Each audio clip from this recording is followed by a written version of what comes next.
wabarakatuh. Kaifahalukum? How are you today, my student? Mualim harap semuanya dalam keadaan sehat dan dalam lindungan Allah Subhanahu wa taala. Ayo perhatikan lingkungan sekitarnya, apakah ada sampah atau tidak. Kalau ada, silahkan terbuang terlebih dahulu ya.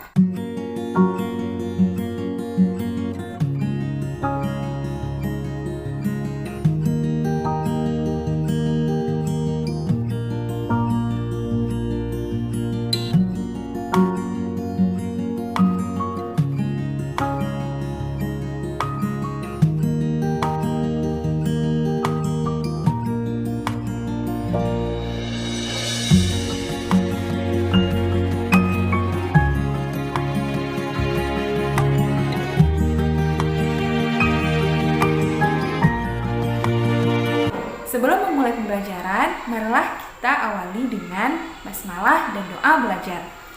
Bismillahirrahmanirrahim. Rabbi zidni ilma warzuqni fahma waj'alni min ibadikas sholihin. Hafalan kita hari ini adalah Quran Surah Al-Baqarah ayat 114. Sebelum kita menghafal, ayo kita merujaah terlebih dahulu ayat 76 sampai dengan 80 dan ayat 109 sampai dengan 113. Ayo kita baca bersama-sama.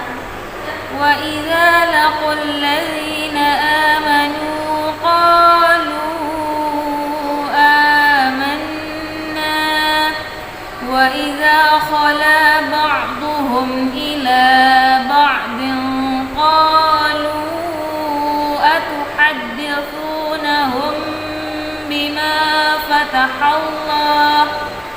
bima fatahallahu alaikum liyuhajjukum bihi inda rabbikum afala taqilun awala ya'lamuna annallaha ya'lamu ma yusirruna wa ma yu'linun wa minhum ummiyuna la ya'lamuna alkitaba illa amaniya wa inhum illa yadhunnun fawailul lilladzina yaktubuna alkitaba biaydihim thumma yaquluna hadha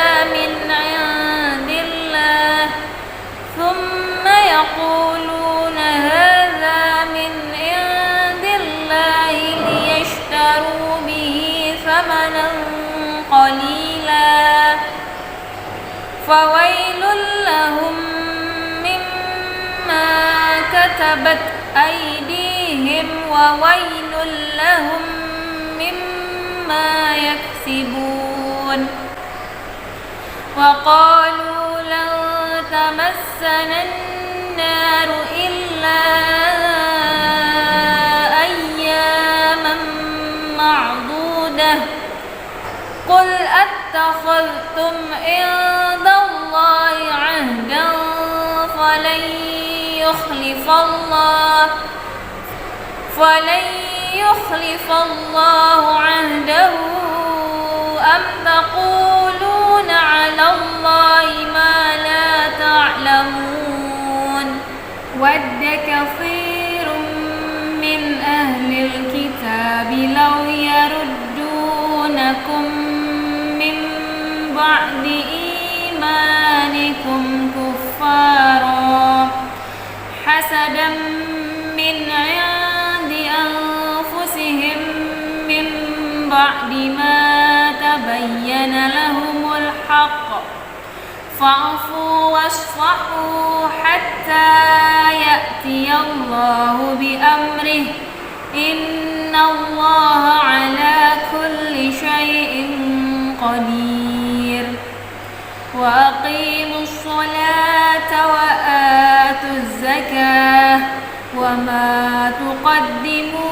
li anfusikum min khairin tajiduhu indallah innallaha bima ta'malun بصير وقالوا لن يدخل الجنة إلا من كان هودا أو نصارى تلك أمانيهم قل هاتوا برهانكم إن كنتم صادقين بلى من أسلم وجهه لله وهو محسن فله أجره عند ربه ولا خوف عليهم ولا هم يحزنون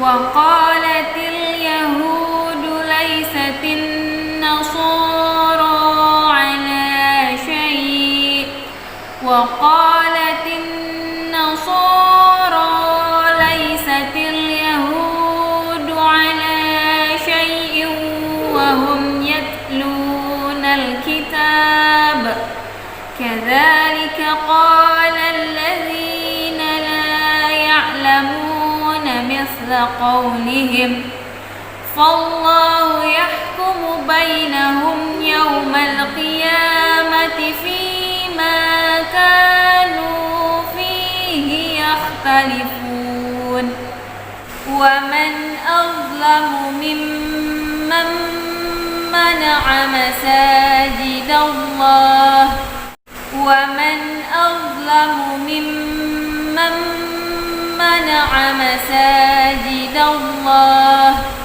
ومن أظلم ممن منع مساجد الله ومن أظلم ممن منع مساجد الله ومن أظلم ممن منع مساجد الله ومن أظلم ممن منع مساجد الله ومن أظلم ممن منع مساجد الله ومن أظلم ممن منع مساجد الله ومن أظلم ممن منع مساجد الله ومن أظلم ممن منع مساجد الله أن يذكر فيها اسمه وسعى في خرابها أن يذكر فيها اسمه وسعى في خرابها أن يذكر فيها اسمه وسعى في خرابها أن يذكر فيها اسمه وسعى في خرابها أن يذكر فيها اسمه وسعى في خرابها أن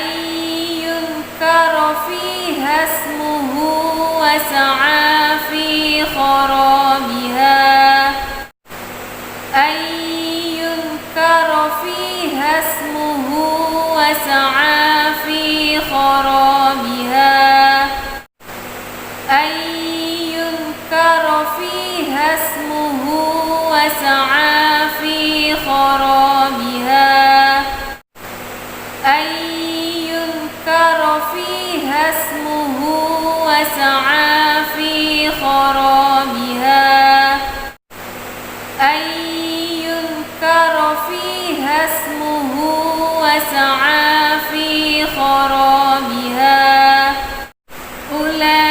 أولئك ما كان لهم أن يدخلوها إلا خائفين أولئك ما كان لهم أن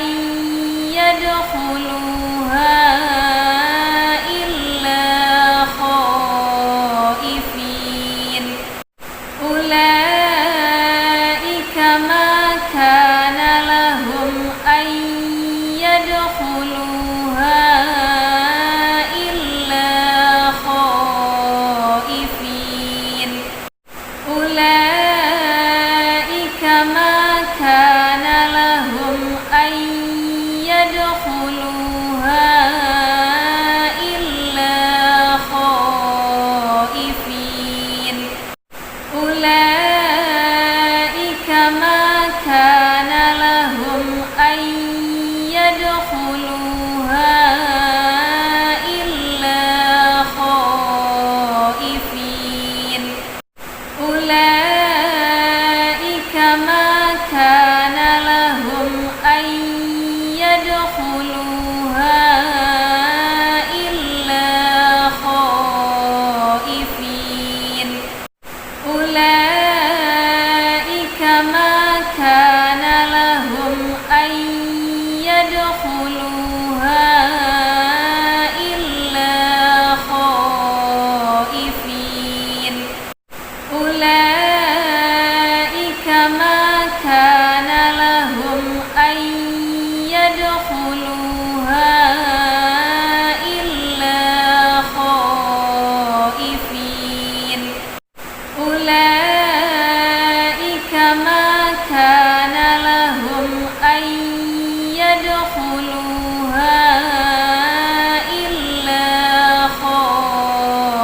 خائفين أولئك ما كان لهم أن يدخلوها إلا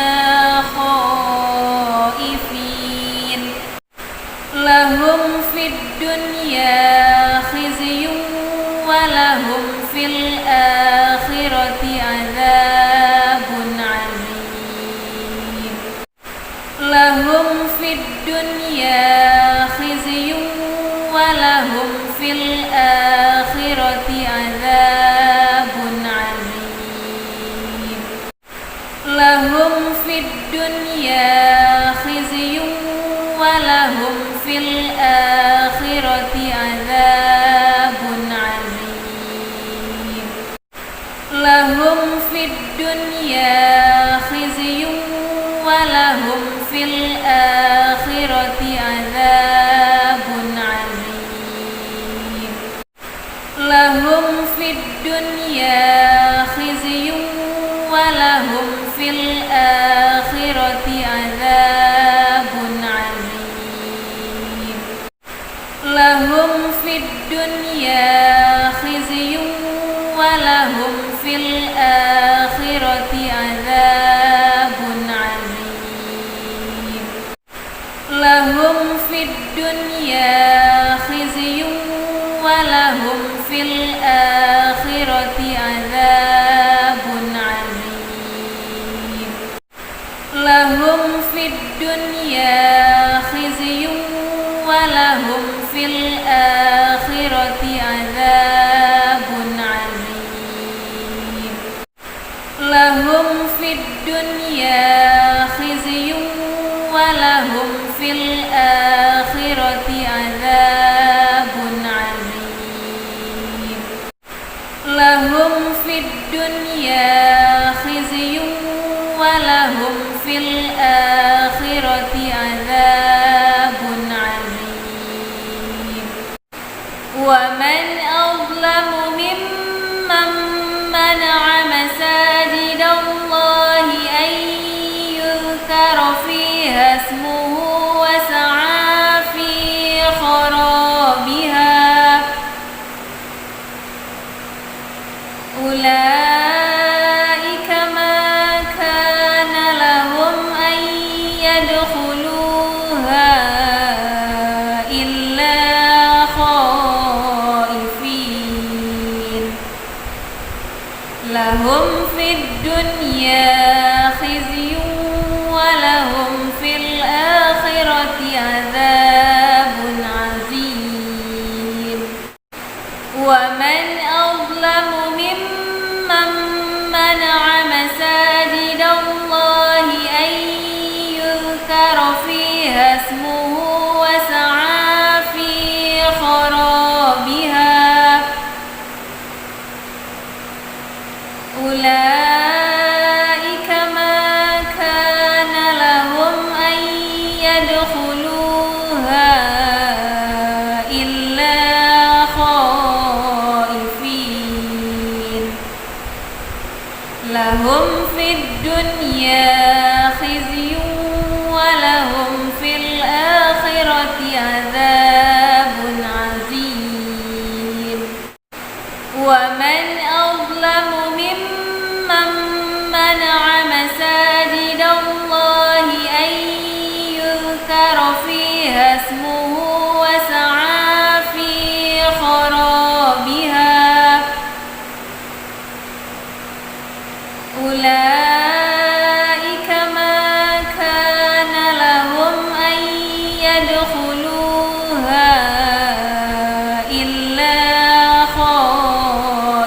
خائفين لهم في الدنيا خزي ولهم في الآخرة عذاب عظيم ومن أظلم ممن منع مساجد الله أن يذكر فيها اسمه وسعى في خرابها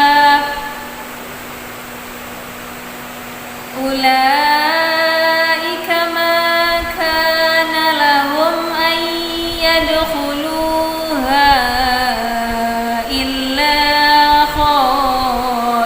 خائفين لهم في الدنيا خزي ولهم في الآخرة عذاب عظيم ومن أظلم ممن منع مساجد الله أن يذكر فيها اسمه وسعى في خرابها أولئك ما كان لهم أن يدخلوها إلا خائفين لهم في الدنيا خزي ولهم في الآخرة عذاب عظيم ومن أظلم ممن منع مساجد الله أن يذكر فيها اسمه وسعى في خرابها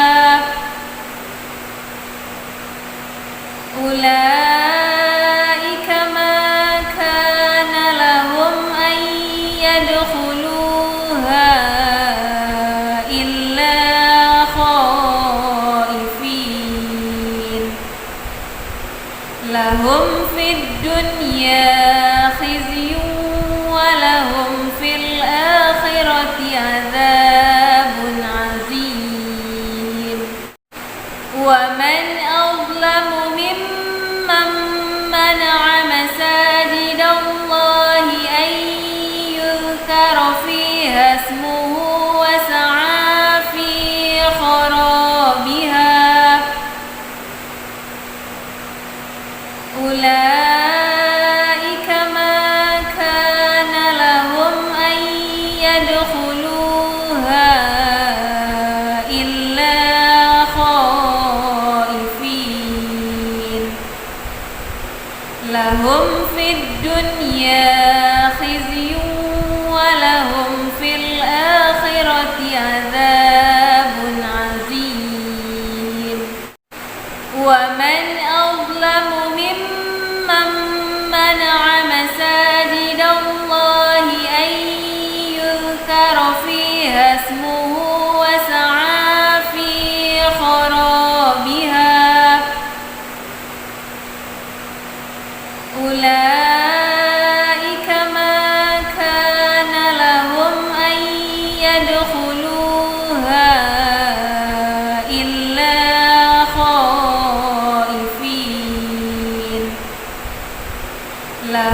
materi sains Quran kita telah selesai dan materinya sampai waqaf dan tanda-tanda waqaf di dalam Al-Quran, hari ini kita hanya akan mengulang materi yang telah kita pelajari, yakni hukum mim sukun, hukum nun sukun atau tanwin, dan tanda waqaf. Ayo kita baca ayat 116 sesuai dengan hukum tajwid yang telah kita pelajari dan tanda waqafnya. Kemudian baru kita cari yang mana hukum nun sukun, mim sukun, dan tanda waqaf pada ayat 116 ini. Bismillahirrahmanirrahim. Wa qalu ittakhadhallahu waladan subhanah bal lahu ma fis samawati wal ardh kullun lahu qanitun. Tanda waqaf adamul waqfi, tidak boleh berhenti. Tanwin bertemu dengan huruf sin, ikhfa. Tanda waqaf al-waqfu aula, diutamakan berhenti. Tanwin bertemu dengan huruf lam, idgham bila gunnah. Materi bahasa Indonesia kita hari ini, kita akan mencari informasi penting dari sebuah teks eksplanasi. Nah, berikut akan Malimah bacakan sebuah teks eksplanasi yang berjudul Mengapa Mati Lampu. Kemudian kita akan mencari informasi penting dari teks eksplanasi tersebut. Oke, sekarang kita akan mencari informasi penting dari teks eksplanasi yang berjudul Mengapa Mati Lampu. Nah, sekarang kita akan membaca paragraf pertama. Malimah harap anak-anak Malimah menyimak dan mendengarkan Malimah membacakan paragraf pertama. Listrik memiliki peran penting di era globalisasi. Globalisasi terjadi karena perkembangan teknologi di berbagai bidang yang didukung oleh peran listrik sebagai sumber energi di dalamnya. Listrik menjadi bagian kehidupan dalam keseharian yang tidak terpisahkan, sehingga saat arus listrik di rumah mendadak terputus, biasa kita sebut sebagai mati lampu. Faktor apakah yang menyebabkan hal tersebut terjadi? Nah, masih ingat anak-anak Malimah, kalau kita mencari informasi penting dari teks eksplanasi, paragraf pertama biasanya berisi penjelasan secara umum. Nah, kita lihat di paragraf 1 ini, yang mana sih yang merupakan penjelasan umum? Kita cari terlebih dahulu kata kunci, satu kata kunci. Kata kunci berarti kata yang dibahas di dalam paragraf ini adalah tentang listrik. Nah, berarti kita harus mencari penjelasan secara umum tentang listrik. Nah, penjelasan secara umum tentang listrik dapat kita lihat pada kalimat yang pertama. Listrik memiliki peran penting di era globalisasi, sehingga dapat kita tuliskan informasi penting dari paragraf pertama adalah listrik memiliki peran penting di era globalisasi. Nah, sekarang kita lanjutkan paragraf kedua dari teks eksplanasi tersebut. Perusahaan listrik negara (PLN) tidak menyukai kejadian mati lampu, apalagi padam dalam waktu yang cukup lama, karena hal tersebut akan mengganggu berjalannya proses pembangkit, transmisi, distribusi energi listrik. Faktor-faktor penyebab mati lampu antara lain adalah ketidaksiapan pembangkit, gangguan transmisi atau gangguan distribusi. Faktor yang berpengaruh bisa dari luar dan dari dalam. Faktor luar yaitu gangguan alam seperti petir, pohon, dan hewan yang menyentuh jaringan atau galian yang menyebabkan kabel tanah rusak. Sedangkan faktor dalam terjadi pada gangguan komponen dan peralatan yang terpasang pada jaringan. Nah, untuk mencari informasi penting dari teks eksplanasi, paragraf 2 biasanya berisi tentang penjelasan secara rinci atau secara detail. Nah, kita lihat yang dibahas di paragraf 2 ini apa? Ternyata yang dibahas dalam paragraf 2 yang pertama itu tentang kenapa PLN tidak menyukai kejadian mati lampu dan faktor-faktor penyebab mati lampu. Setelah kita mengetahui yang dibahas di paragraf 2, baru kita tuangkan ke dalam sebuah kalimat, ke dalam sebuah atau beberapa kalimat yang lengkap. Kita tuliskan informasi penting dari paragraf 2 ini ada: PLN tidak menyukai mati lampu karena dapat mengganggu proses pembangkit, transmisi, dan distribusi listrik.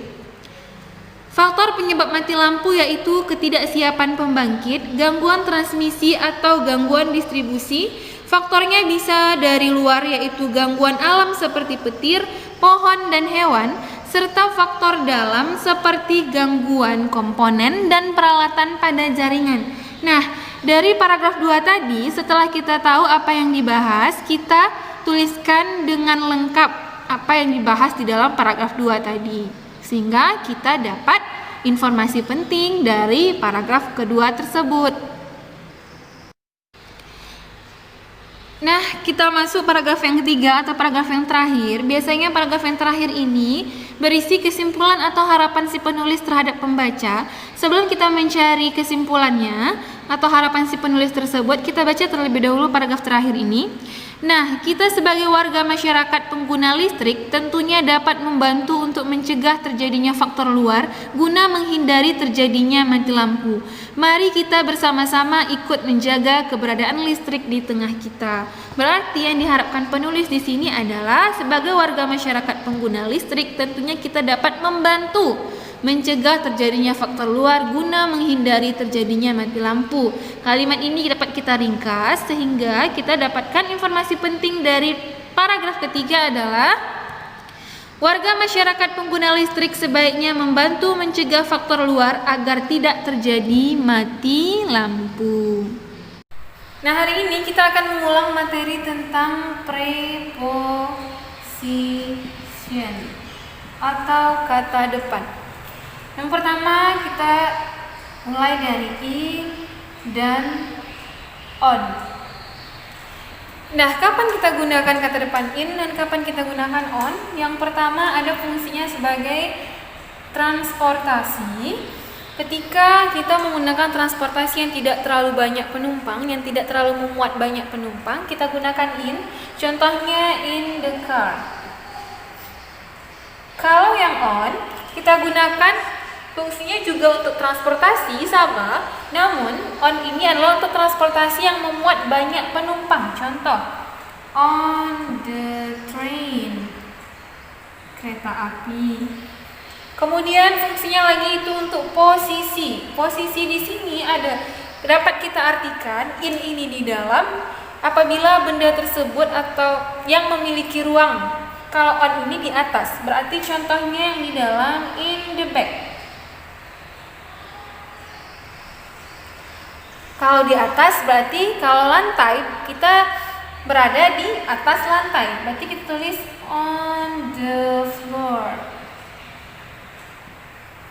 Kemudian fungsi yang terakhir adalah lokasi atau tempat. Nah, di sini kalau in ini untuk nama kota atau negara atau benua. Contoh, in Pekanbaru. Secara umum. Kalau yang on lebih secara spesifik. Contohnya, misalkan kelas kita berada di lantai 3, ada nomor lantainya yakni lantai 3, maka kita gunakan on, lebih khusus dan lebih spesifik. Berarti kita tulis on the third floor. Berarti di lantai 3. Nah, kadang lebih spesifik ada lantainya, lantai berapa, kita gunakan on. Preposisi yang selanjutnya itu by dan with. Kapan kita gunakan by dan kapan kita gunakan with? Yang pertama, kita gunakan by untuk transportasi. Contohnya, I go to Jakarta by plane. Nah, plane di sini sebagai transportasinya sehingga kita gunakan by. Kemudian untuk komunikasi atau communication, contohnya I will call you by phone. Nah, di sini yang komunikasinya adalah phone sehingga kita gunakan by. Kapan kita menggunakan with? Yang pertama, untuk menunjukkan bagian-bagian dari tubuh kita, bagian dari tubuh. Contohnya, she smiles with her lips. Nah, di mana bagian tubuhnya? Bagian tubuhnya adalah lips, bibir ini. Kalau ada bagian tubuh, kita pakai with.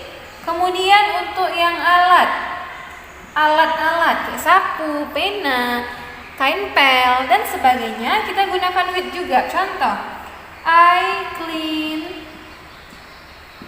the floor with a mop.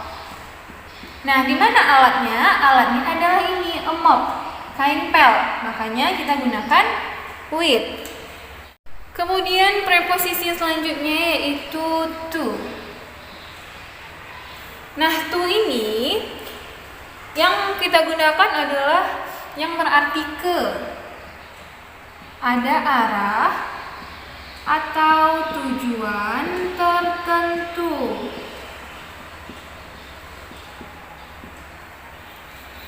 Nah, contohnya I go to school. Saya pergi ke sekolah. Arahnya ke sekolah. Kemudian contohnya lagi I go to market. Saya arahnya adalah ke pasar. Makanya kita gunakan to. Kemudian preposisi yang selanjutnya itu like. Like di sini yang berarti seperti, bukan suka ya. Like yang berarti seperti. Contohnya, Wildan is like his father. Wildan seperti ayahnya. Atau Sami swims like a fish. Sami berenang seperti ikan. Maksudnya, saking ahlinya dia berenang seperti ikan, saking lincahnya. Preposisi selanjutnya yakni from. Asal seseorang atau sesuatu. Contohnya di sini, I'm from Pekanbaru. Saya berasal dari Pekanbaru. Karena asal seseorang, kita gunakan from. Atau had from the sun. Panas berasal dari matahari, berarti asal yang panas itu matahari, sehingga kita gunakan from. Kemudian preposisi selanjutnya adalah for. Nah, for ini ada 3 fungsinya. Yang pertama untuk manfaat dari sesuatu. Contoh, fruit is good for your health. Buah bagus untuk kesehatanmu. Kita gunakan for di sini karena ini menunjukkan manfaat dari buah, sehingga kita gunakan for. Fungsi yang kedua sebagai alasan. Contohnya, I work for money. Saya bekerja untuk uang, berarti alasan dia bekerja untuk uang, sehingga kita gunakan for. Yang ketiga, untuk meminta bantuan. Meminta bantuan. Contohnya, misalkan kita sedang membawa buku yang banyak dan pintu kelas kita tertutup. Kemudian kita minta tolong kepada teman kita dengan mengatakan, "Can you open the door for me?" Bisakah kamu membuka pintu untukku? Kita gunakan for. Oke, pengulangan preposisi kita hanya sampai preposisi for. Mualimah harap anak-anak mualimah di rumah mengulang dan mempelajari kembali tentang penggunaan preposisi untuk persiapan ulangan pekan depan. Sekian dulu ya pembelajaran hari ini. Kita tutup dengan doa kafaratul majelis. Subhanakallahumma wa bihamdika asyhadu alla ilaha illa anta astaghfiruka wa atubu ilaik. Wassalamualaikum warahmatullahi wabarakatuh.